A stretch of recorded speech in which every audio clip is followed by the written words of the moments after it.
நான் வந்து சென்னை புளியாந்தோப்பில் ஒரு ஆட்டோ டிரைவர். நான் ஒரு 20 வருஷத்துக்கு முன்னாடி காஞ்சிபுரம்ன்ற ஊருக்கு ஒரு 3 நண்பர்களை ஏற்றிக்கின்னு ஆட்டோவில் நான் பயணமாக போனேன். போகும்போது அப்போ வந்து பார்த்தீங்கன்னா ஹைவேலாம் பார்த்தீங்கன்னா சென்ட்ரல் மீடியா இருக்காது, சிங்கிள் வே தான்.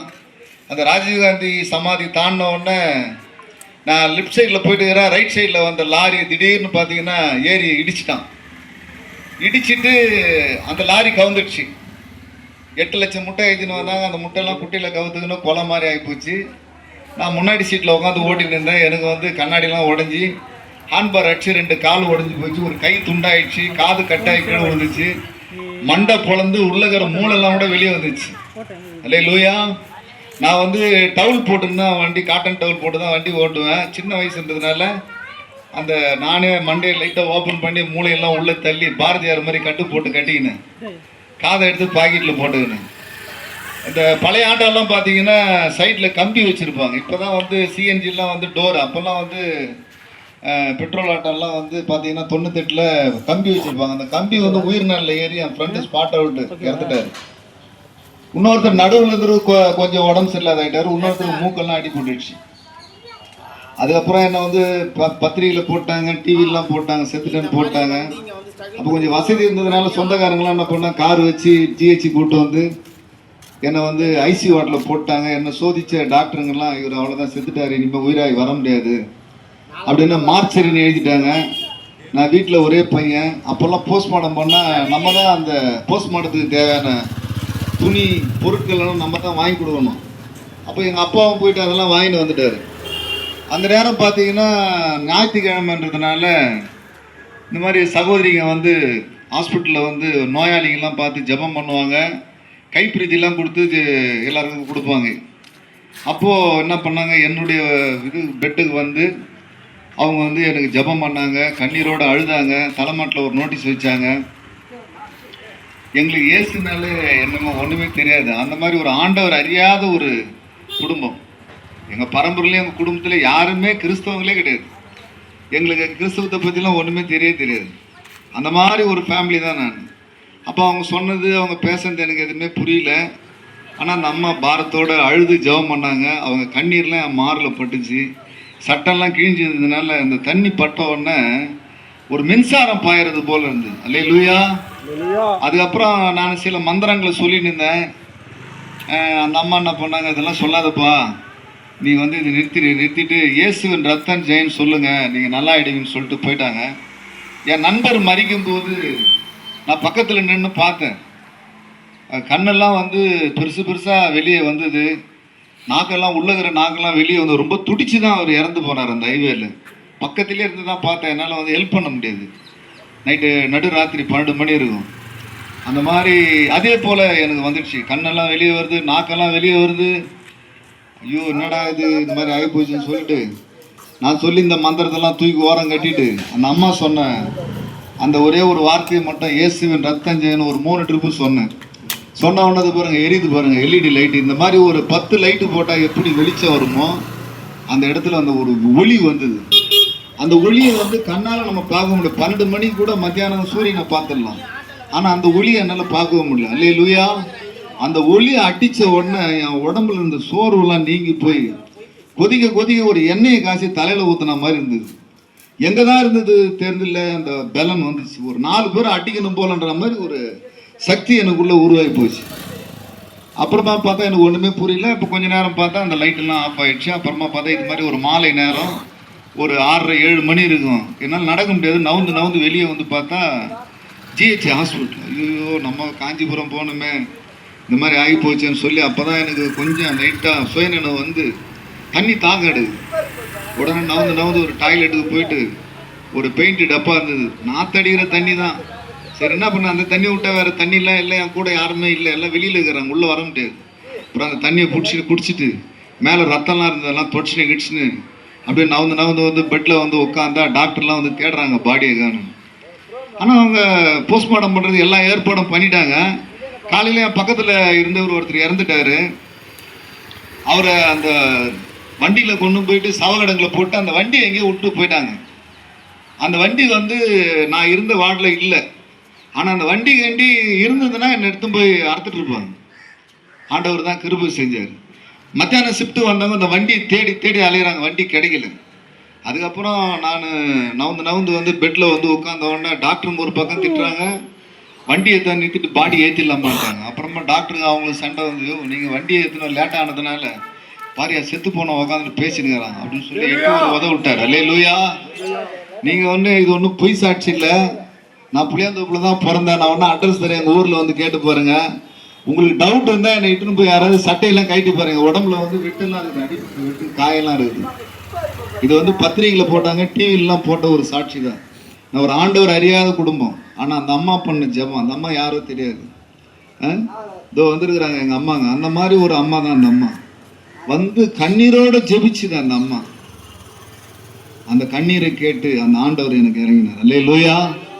இன்னைக்கு கிட்டத்தட்ட 28 வருஷம் முடிஞ்சு 29வது வருஷம் நடக்குது. அல்லேலூயா. போன ஆகஸ்ட் 2ஆம் தேதி தான் 28வது ஆண்டு முடிஞ்சுது. 28 ஆண்டுகளாக இயேசு போட்ட பிச்சையில நான் வாழ்ந்துருக்கிறேன். அல்லேலூயா. இன்னைக்கு சென்னை கார்பரேஷன்ல கமிஷனருக்கு நான் டிரைவர் ஆகிறேன். அல்லேலூயா. நான் 7வது ஃபெயில் தான், படிக்க தெரியாது அந்த அளவுக்குலாம். ஆனால் ஒரு ஆட்டோ ஓட்டி அந்த ஆட்டோ விபத்தின் மூலிமா இயேசுவை நான் ஏற்றுக்கொண்டேன். கஞ்சா அடிப்பேன், சாராயம் குடிப்பேன், ரஜினி படம் வந்து அபிராம் தேட்டரில் ஃபர்ஸ்ட் ஷோ 2000 ரூபா கொடுத்து பார்ப்பேன். கட்சியில் இருந்தேன், எங்கள் தலைவர் வந்தாருன்னா பின்னாடியே ஓடுவேன். அது மாதிரிலாம் இருந்தேன், நிம்மதி இல்லாமல் இருந்தேன். எவ்வளோதான் பணம் இருந்தாலும், என்னதான் மாவை போட்டாலும் தூக்கம் வராது, என்னதான் சரக்கு அடிச்சாலும் தூக்கம் வராது, என்னதான் சினிமா பார்த்தாலும் தூக்கம் வராது. நிறைய போதை பழக்கம்லாம் எனக்கு தெரியும். ஆனால் இன்னைக்கு ரொம்ப நாள் சென்று இன்னைக்கு தான் காலையில் தினத்தந்தி பேப்பர் வாங்கினேன். அது எத்தனை நாள் ஆகும்ட்டு நான் படிக்கிறது. எங்கள் வீட்டில் டிவிலாம் கூட கிடையாது. இப்போ எல்லாம் பைபிள், ஜபம், இந்த மாதிரி ஊழியம், அந்த மாதிரி தான். பாருங்கள், ஒரு புளியாந்தோப்புனால உங்களுக்கு தெரியும், அந்த நாய் சாவடிக்கிற இடம் நாயட் சம்பர் சரின்னுவாங்க எங்கள் ஊருக்கு. அந்த ஊரில் தான் நான் பிறந்தேன். அவ்வளோ ஒரு மோசமான ஒரு சாக்கடையில் இருந்தேன் நான். ஆனால் இன்றைக்கி ஆண்டவர் எனக்கு கல்யாணம் பண்ணி கன்னியாகுமரியில் இன்றைக்கி 2 பையன், ஒரு பையன் காலேஜ் படிக்கிறான், ஒரு பையன் 11வது படிக்கிறான்.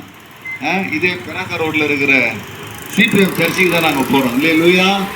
பாருங்கள், ஒரு நாட்டம் அடிக்கிற ஒரு மனுஷனுடைய வாழ்க்கையை யாரோ ஒரு அம்மா வந்து ஜபம் பண்ணி இன்றைக்கி வந்து என்னுடைய வாழ்க்கையில் பார்த்தீங்கன்னா எனக்குலாம் வந்து யாருக்கும் ஹெல்ப் பண்ண முடியாது. எனக்கு யாரா ஹெல்ப் பண்ணுவாங்களாம் நான் தேடின்னு இருப்பேன். இன்றைக்கி நல்ல ஒரு வேலையை கொடுத்து, நல்ல ஊழியத்தை கொடுத்து அநேகருக்கு உதவி செய்யும்படி ஆண்டவர் வச்சிருக்கிறார். அல்லேலூயா. இந்த சத்தத்தை கேட்கிற என் தேவ ஜனமே, நீங்கள் கர்த்தரால் ஆசீர்வதிக்கப்பட்டவங்க. இதே தெருவில் தான் அருமையான அம்மா, கர்த்தருக்குள்ள அம்மா, நித்திரையான சாரால் நவரஜனி அம்மா ஊழியம் செஞ்சாங்க. அவங்க சபை இருக்குது. நீங்கள் ஆசீர்வதிக்கப்பட்ட ஜனங்க. அவங்க பாடின பாட்டை தான் உலகம் முழுவதும் இன்றைக்கும் ஒலிச்சுன்னு இருக்குது. பெரிய பெரிய பரிசுத்தவான்கள் பாடிக்கொண்டிருக்கிறாங்க. இந்த சாட்சியை கேட்குற, இந்த பாடல்களை கேட்குற என் அன்பான தாய்மார்களே, தகப்பன்மார்களே, சகோதரர்களே, வீடில் இருந்து கேட்குறவர்களே, நீங்களும் இந்த இயேசுவை ஏற்றுக்கொள்ளுங்க. பாருங்கள், ஆண்டவரே அறியாத ஒரு குடும்பத்தில் நான் பிறந்தேன். இன்றைக்கி நான் ஆசீர்வதிக்கப்பட்டேன். நாங்கள் வந்து எதுக்காக நாங்கள் வந்து சொல்கிறோம்டான்னா, இப்போ மழை மத்தியானமே கிளம்புனாங்க, ஆனால் மழை பெஞ்சதுனால வர முடியல. ஆனால் நாங்கள் எதுக்காக நான் சொல்கிறேன்னா, நாங்கள் ஒரு காலத்தில் எங்களுக்கு யாராவது ஒரு சுண்டு வரல கொடுக்க மாட்டாங்களா, நாங்கள் மேலே வந்துட மாட்டோமா அப்படின்னு நாங்கள் எதிர்பார்த்தோம். ஆனால் இன்றைக்கி நாங்கள் ஆண்டவரை ஏற்றுக்கொண்டோம். இன்றைக்கி நாங்கள் நிறைய பேருக்கு வழி காட்டுறோம். அதுக்கு ஒரே வழி வந்து இயேசு தான். நானே வழியும், நானே சத்தியம், நானே ஜீவன் என்று சொல்கிறார். அதுபோல் இந்த நாங்கள் ஏற்றுக்கொண்ட இயேசுவை நீங்களும் ஏற்றுக்கொண்டா உங்கள் வாழ்க்கையிலும் தடைப்பட்டிருக்கிற எல்லா தடையும் ஆண்டவர் நீக்குவார். உங்கள் வாழ்க்கையில் இருக்கிற சாபங்களை நீக்குவார்.